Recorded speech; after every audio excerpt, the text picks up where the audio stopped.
देश के रक्षा मंत्री राजनाथ सिंह ने आज तक से गिलगित से लेकर पुलवामा और बिहार चुनाव तक एलएसी के मुद्दे पर भी आज तक से बातचीत की है। दिखाते हैं आपको ये एक्सक्लूसिव बातचीत।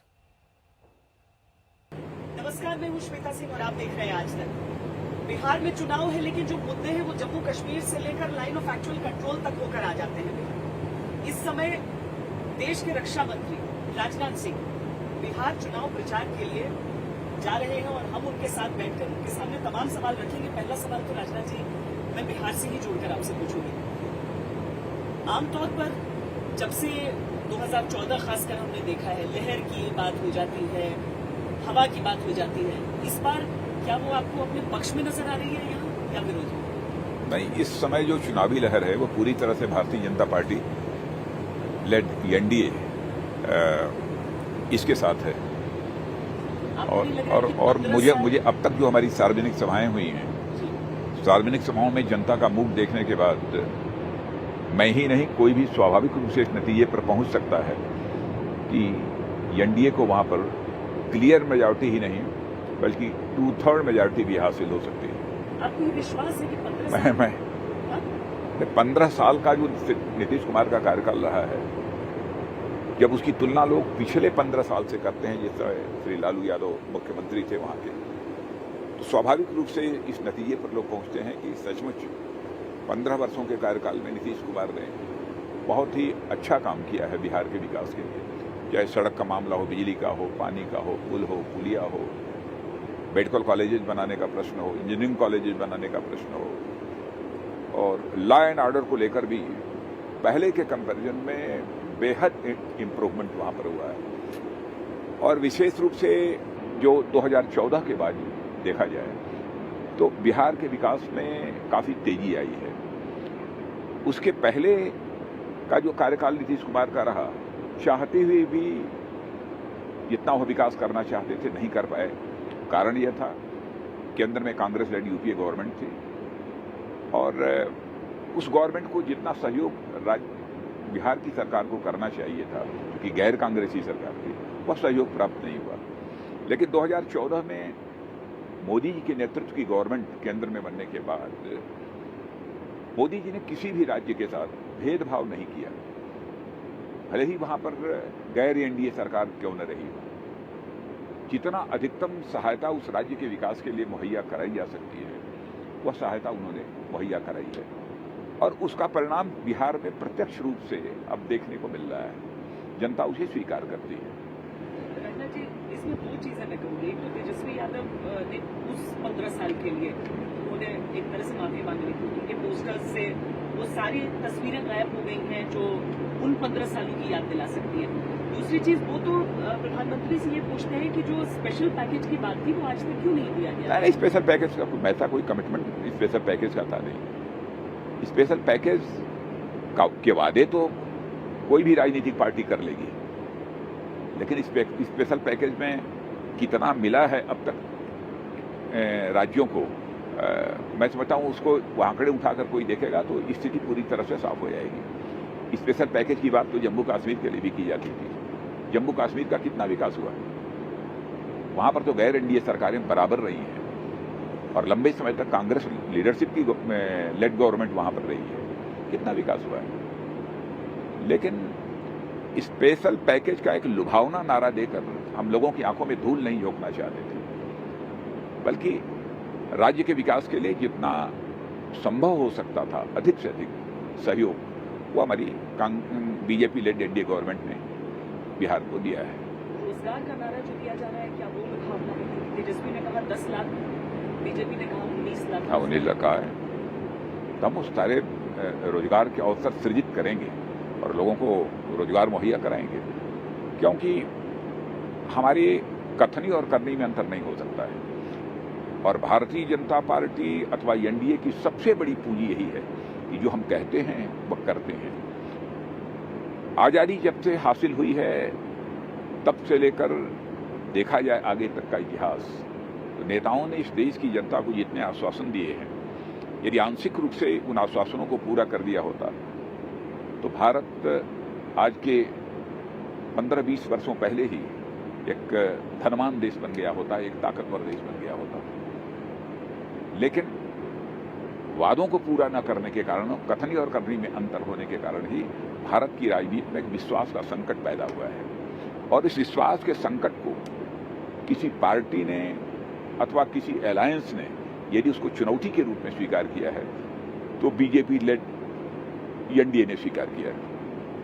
आज बिहार की स्थिति ऐसी क्यों हो गई कि 46.4% बेरोजगारी, और इस पर खुलकर प्रहार कर रहे हैं जो आपकी विरोधी पार्टियां हैं? यानी उसके पहले बेरोजगारी का कितना बड़ा संकट था 15 वर्षों तक, लेकिन किसी न किसी हद तक बेरोजगारी के संकट से बिहार को निजात दिलाने के लिए नीतीश कुमार लेड गवर्नमेंट ने काम किया है, लेकिन बहुत और कुछ करने की जरूरत है।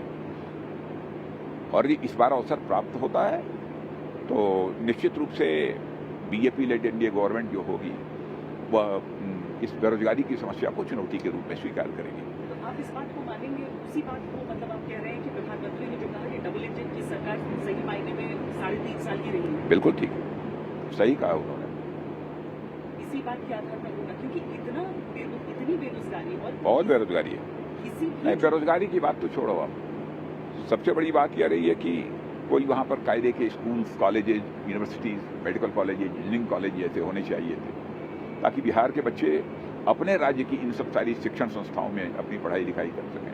यह अवसर भी उनको उपलब्ध नहीं था, बल्कि प्रतिभा पलायन बिहार से तेजी के साथ हुआ है। इतने सालों में तो सिर्फ एक छोटा सा दायरा रहा है ना, जब आपका शासन नहीं रहा है। इससे पहले तो नीतीश कुमार के साथ बीजेपी ही थी। नहीं, बीजेपी थी वहां पर, वही मैंने कहा ना। उस समय जो इसके पहले का जो 2014 के पहले का जो कार्यकाल था नीतीश कुमार जी के नेतृत्व की सरकार का, तो उस समय केंद्र में कांग्रेस लेडी यूपीए गवर्नमेंट थी और बराबर जो है गैर कांग्रेस जो सरकारें जिन राज्यों में रही हैं उनके साथ कांग्रेस लेडी यूपीए गवर्नमेंट ने बराबर भेदभाव किया है, उनके साथ इंसाफ नहीं किया है। लेकिन हमारी सरकार की सोच उनसे भिन्न है। हम इस आधार पर राज्यों को सहयोग नहीं देते हैं कि वहाँ पर अपनी सरकार है अथवा हमारी गैर बीजेपी अथवा गैर एनडीए गवर्नमेंट है, इस आधार पर नहीं करते। जहाँ जितनी आवश्यकता होती है सहयोग की, उतनी आवश्यकता उस राज्य को हम करते हैं। आपको एक राज्य चलाने का भी अनुभव है, आप उत्तर प्रदेश के मुख्यमंत्री रह चुके हैं, बॉर्डर शेयर करते हैं दोनों राज्य अपने, कमोबेश एक सी परिस्थिति आप कह सकते हैं। कई इलाकों में भाषाएं भी बहुत सिमिलर है। उदारीकरण के बाद जहां से दोनों राज्यों ने अपनी शुरुआत की, आज दोनों राज्य बिल्कुल अलग जगह क्यों दिखते हैं? आपका अपना क्या इसका विश्लेषण है? क्यों बिहार की समस्याएं ऐसी? देखिए, बिहार में उत्तर प्रदेश के कंपैरिजन में पहले से भी बेरोजगारी का संकट गहरा था, इसे मैं मानता हूं। बिहार में जो रिसोर्सेज जो होने चाहिए रोजगार सृजित करने के लिए, उत्तर प्रदेश के कंपैरिजन में कुछ कमी पहले से भी रही है, इसे मैं मानता हूं। उस कारण भी यह संकट जो है गहरा रहा है। और उत्तर प्रदेश में जो सरकारें रही हैं, भारतीय जनता पार्टी की भी सरकार काफी समय तक रही है, उन्होंने उत्तर प्रदेश के एक कम्प्रिहेंसिव डेवलपमेंट के बारे में बराबर चिंता की है, जिस कारण यह अंतर साफ तौर पर यह दिख रहा है। बिहार के कंपैरिजन में शिक्षण संस्थाएं भी उत्तर प्रदेश में बहुत अधिक थे, कई सारे विश्वविद्यालय भी वहाँ पर थे, कई मेडिकल कॉलेजेस वगैरह भी थे। अब जैसे हमारे उत्तर प्रदेश का लखनऊ का जो किंग जॉर्ज मेडिकल कॉलेज जिसे बोलते थे, वहाँ से निकले हुए डॉक्टर आज आपको दिल्ली के एम्स में भी बड़ी संख्या में मिलेंगे। और केवल दिल्ली के एम्स में ही नहीं, बल्कि बहुत सारे बड़े बड़े जो मेडिकल इंस्टीट्यूशंस हैं इस हमारे देश के, वहाँ पर भी हमारे king George medical college Lucknow के पढ़े लगे। संपदा के हिसाब से अगर हम बिहार को देख लें तो आईएएस अफसर अधिकारी तो आपको हर दूसरा दिख जाता है। लेकिन आईएएस अधिकारी जो भी बनते हैं तो वहाँ की बिहार की शिक्षण संस्थाओं में पढ़कर वो नहीं बनते, उनको जाकर दूसरे राज्य की शिक्षण संस्थाओं में पढ़ना पड़ता है, दूसरे राज्य के विश्वविद्यालय में पढ़ना पड़ता है। माने जिसको तो हम प्रतिभा पलायन कहेंगे ना। आज लोगों को रोजगार तलाश करने के लिए देश के दूसरे राज्यों में मजबूर होकर जाना पड़ता है। और मैं समझता हूँ सर्वाधिक लोग देश के दूसरे राज्यों में आज जो रोजगार कर रहे हैं तो रोजगार की तलाश में निकले हुए बिहार के लोग हैं।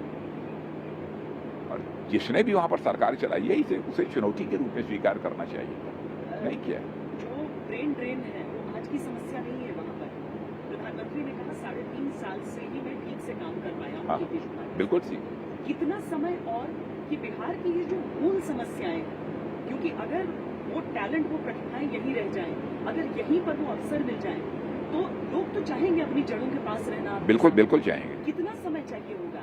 देखिए कोई निर्धारित समय तो नहीं बतलाया जा सकता, लेकिन 3.5 वर्ष 4 वर्ष के अंदर जो कुछ भी काम हुआ है उसका एहसास तो बिहार की जनता को हो रहा है ना।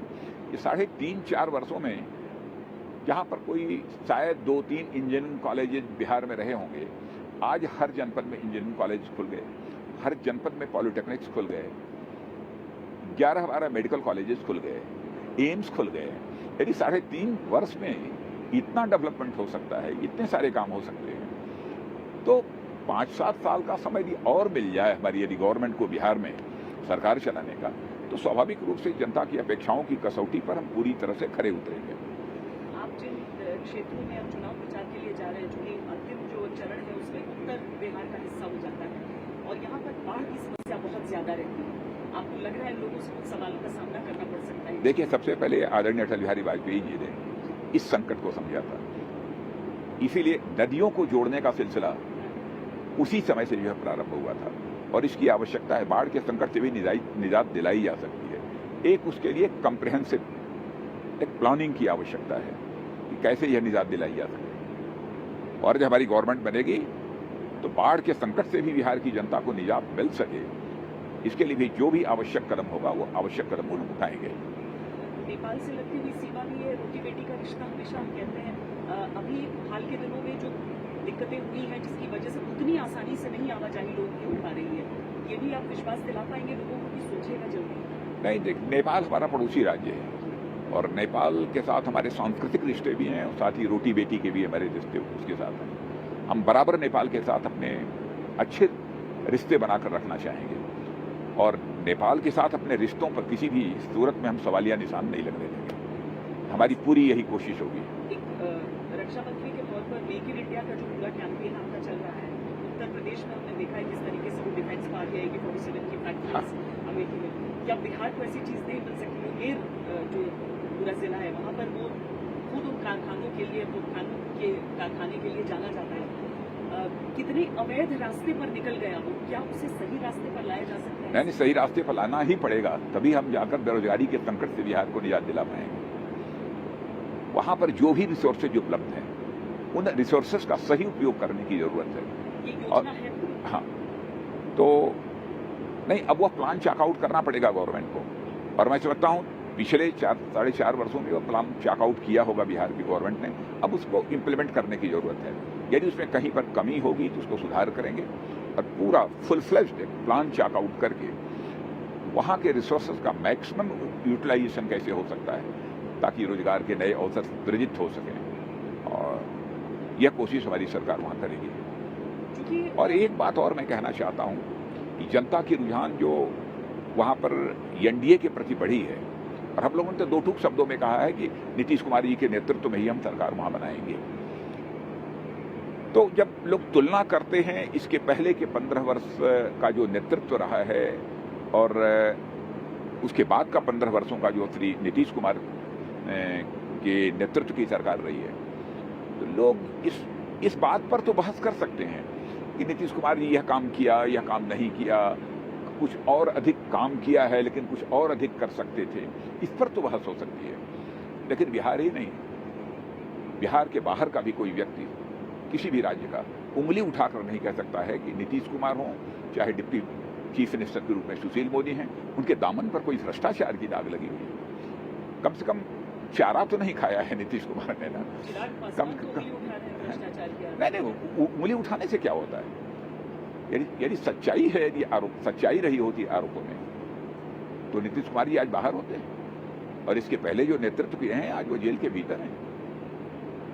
यह हकीकत तो बिहार की जनता समझती है ना। क्योंकि बिहार चुनावों में जो हमारे सरहदी मुद्दे हैं वो सब प्रवेश कर चुके हैं। राहुल गांधी ने एलएसी को लेकर बहुत कड़े आरोप आप लोगों पर एक बार फिर लगाए गए। बहुत ही दुर्भाग्यपूर्ण है, उसे क्या कहा जाए। मैं इस संबंध में कह चुका हूं उनको, यदि इसका खुलासा किया जाए तो मैं समझता हूं कि स्थिति पूरी तरह से साफ हो जाएगी। लेकिन वो देश हित में नहीं है कि मैं कुछ कहूं। लेकिन 1962 से लेकर 2013 तक क्या हुआ है, अब उसके बारे में मैं कुछ कहना नहीं चाहूंगा। लेकिन इस बार हमारे सेना के जवानों ने जिस शौर्य और पराक्रम का परिचय दिया है, उसकी जितनी भी प्रशंसा की जाए वो कम है। मैं यही कहना चाहूंगा कि हमारे देश की सेना के जवानों ने भारत माता का मस्तक ऊंचा किया है। वैसे जी माइनस में तापमान गिर चुका है उस पूरे क्षेत्र का, ऐसे में हमारे जवान वहां पर डटे हुए हैं। आप लोगों की बहुत कूटनीतिक स्तर पर भी बातचीत चल रही है, गतिरोध टूटेगा और क्या जल्दी टूट पाएगा? अब इस संबंध में मैं दावे के साथ नहीं कह सकता हूं, लेकिन बातचीत का सिलसिला चल रहा है। कोर कमांडर लेवल पर भी बातचीत हो रही है, कूटनीतिक स्तर पर भी बातचीत का सिलसिला चल रहा है। नमस्कार, मैं हूं अंजना ओम कश्यप। हमें उम्मीद है ये वीडियो आपको पसंद आया होगा। लेटेस्ट खबरों के लिए यूं ही देखते रहिए आज तक, और इस वीडियो के पसंद आने पर लाइक, शेयर एंड सब्सक्राइब करना ना भूलें।